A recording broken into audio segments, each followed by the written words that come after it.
Ya, Assalamualaikum warahmatullahi wabarakatuh. Perkenalkan nama saya Muhammad Ahdan Rafif dan di video kali ini saya akan mencoba untuk mendemonstrasikan bagaimana caranya kita melakukan analisis instrumental variabel atau EV gitu. Nah, sebelum kita mulai demonstrasinya, maka kita harus terlebih dahulu mengetahui apa itu instrumental variable. Jadi secara sederhana, variabel instrumental atau instrumental variable adalah sebuah alat bantu dalam statistik, khususnya ekonometrika yang digunakan untuk menemukan hubungan sebab akibat yang sebenarnya antara dua variabel ketika metode statistik biasa seperti regresi linear tidak bisa diandalkan karena adanya masalah tertentu. Masalah utama yang dipecahkan oleh EV adalah endogenitas. Nah, mengapa kita butuh variabel instrumen? Nah, bayangkan kita ingin misalnya mengetahui apakah mengenyam pendidikan lebih tinggi dalam tanda kurung X ini benar-benar menyebabkan penempatan yang lebih tinggi.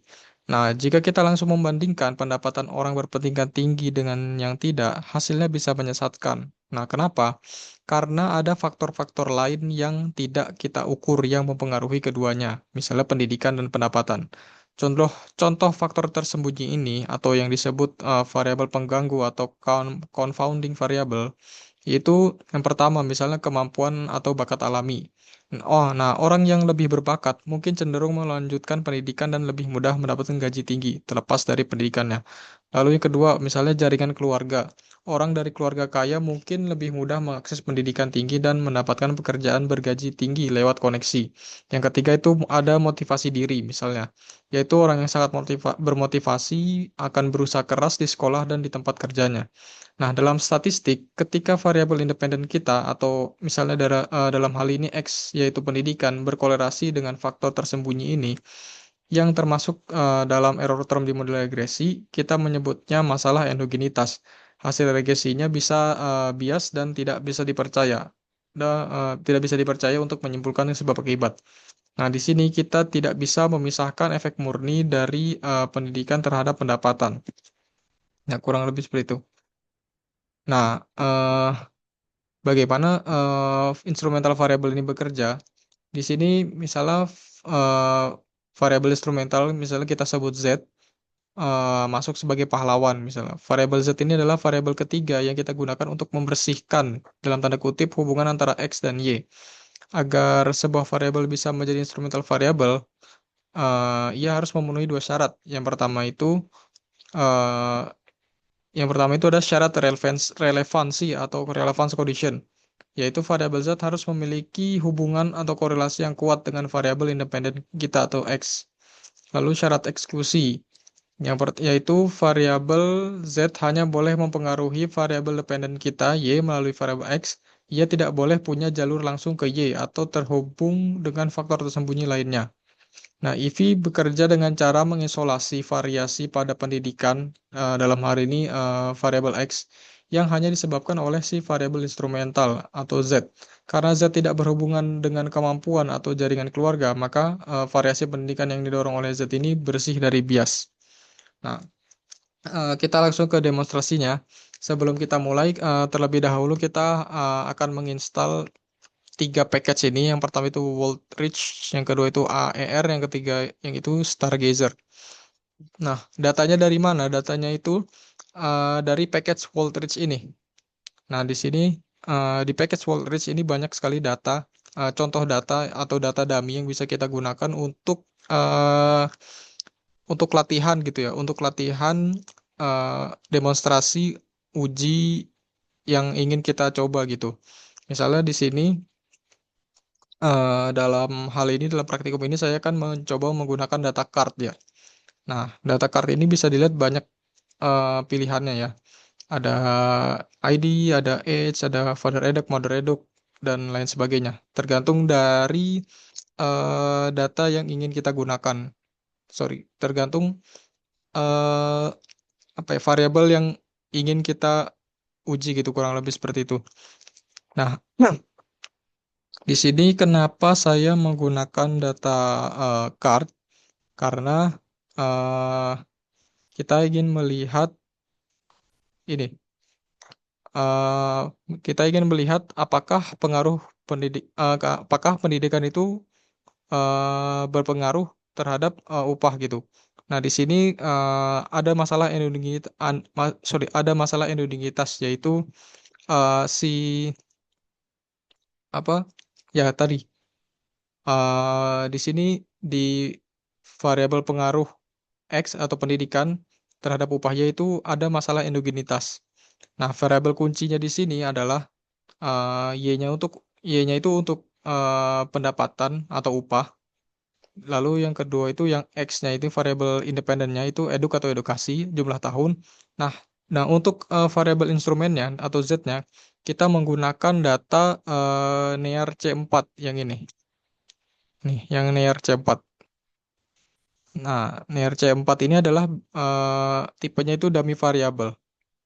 Jadi keterangannya jika individu tumbuh besar di dekat kampus perguruan tinggi 4 tahun itu nilainya 1. Kalau 0 itu eh, tidak tidak pokoknya berlawanan lah gitu. Nah, kenapa kenapa saya mengambil data ini? Karena misalnya tinggal di dekat kampus itu akan mengurangi biaya baik moneter maupun non-moneter untuk melanjutkan ke perguruan tinggi. Hal ini mendorong seseorang untuk menempuh pendidikan lebih tinggi. Nah, apakah lokasi rumah saat kecil secara langsung menentukan upah di masa depan? Kemungkinannya kecil, kecuali melalui jalur pendidikan. Ini menjadikannya instrumen yang masuk akal. Oke, kita langsung aja mulai demonstrasinya. Yang pertama itu tadi, seperti biasa kita akan menginstal package ini. Ada 3 package, yaitu Waldrich, Air, dan Stargazer. Tadi sudah saya jelaskan kalau di Stata ini memiliki banyak data dummy atau data latihan yang bisa kita gunakan untuk latihan gitu ya, melakukan uji uji misalnya di sini dalam hal ini uji instrumental variable. Nah, lalu kita akan muat datanya. Oh ya, sebelum itu kita run dulu sih. Oh ya, udah. Setelah itu kita akan muat datanya. Kita ketik run. Lalu kita akan coba untuk melihat 6 baris pertama dari datanya untuk memastikan datanya itu termuat dengan benar ya. Intinya kita akan pengen melihat ini datanya tuh kayak gimana gitu. Nah,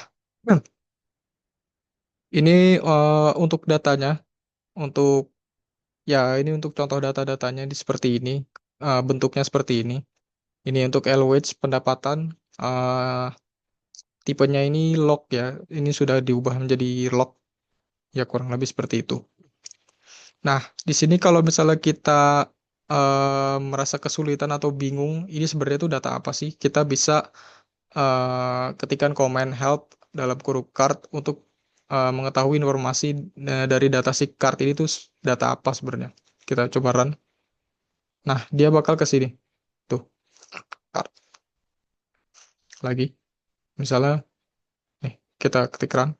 Nah, dia langsung ke sini. Oke.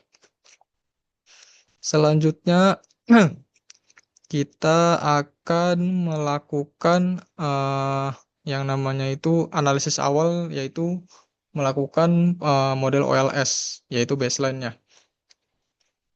Nah, tentunya sebelum kita melakukan EV, kita selalu menjalankan model OLS dulu ya, atau ordinary square sederhana sebagai pembanding gitu.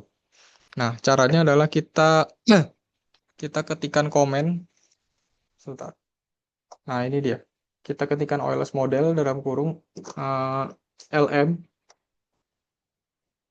dalam kurung LWedge. Ini untuk Y-nya, untuk variabel Y-nya. Dan ini ini eduk untuk variabel X-nya. Lalu datanya itu tadi nama data card gitu ya. Nah, lalu kita pencet summary aja. Nah, di sini kita coba lihat di koefisien di eduknya nih ya. Kita lihat di koefisien eduknya ini menghasilkan nilai 0,05209 atau yang dalam hal ini itu menandakan setiap tambahan 1 tahun pendidikan itu berkorelasi dengan kenaikan upah sekitar 5% lebih gitu. Namun kita di sini belum bisa menyebut ini efek kasual atau menyebut ini efek kasual gitu. Nah, langkah selanjutnya adalah kita akan melakukan uji asumsi variabel instrumental. Nah, kita coba untuk melihat apakah si near variabel atau data near C4 ini adalah instrumen yang valid gitu ya. Nah, kita coba membuat model EV-nya dulu. Sebentar.